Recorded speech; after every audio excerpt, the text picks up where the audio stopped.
What's cracking? Morning, Thursday morning.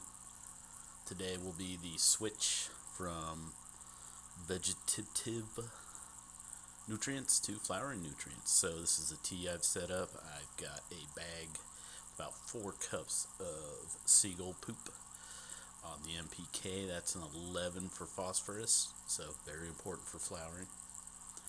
I also have a bag with banana peels in it. I'll add some more a little bit later. Eat a couple more bananas. They're good for you anyway.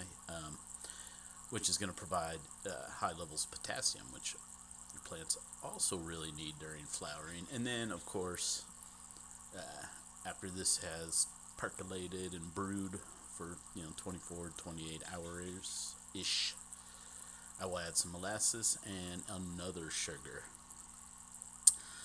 Types of sugars you can use along with molasses in the flowering phase would be like brown sugar, honey, maple syrup.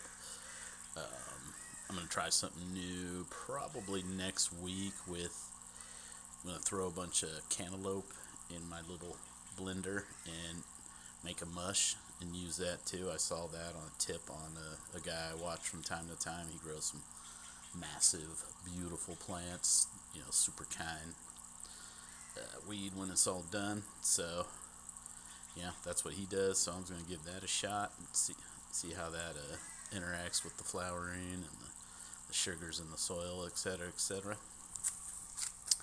So also, it's the first top dress. So I'll do 2 top dress, just like I do with the vegetative phase.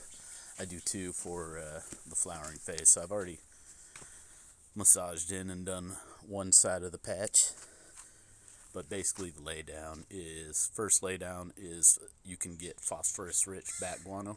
Now of course it still's got quite a bit of nitrogen in it, but once again, like I said, for the first half of the flowering phase you're going to want some decent levels of nitrogen, because once again the plant's got to build the flower structures, so that takes nitrogen. So the base layer is phosphorus-rich bat guano, followed by more seagull poop and some kelp meal.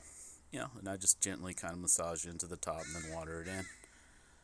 But yeah, high phosphorus, high potassium, still with a bit of nitrogen, and adding some extra sugars in, because that's where you get those fat, sloppy, oozy with trichomes.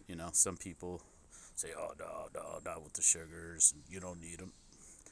I disagree, and I disagree based on experience, so it's not necessarily just an opinion, but I've seen the difference between using sugars during flowering and not using sugars during flowering, and I can tell you that the buds that I've gotten from using sugars are much danker, stickier, smellier, just better all the way around.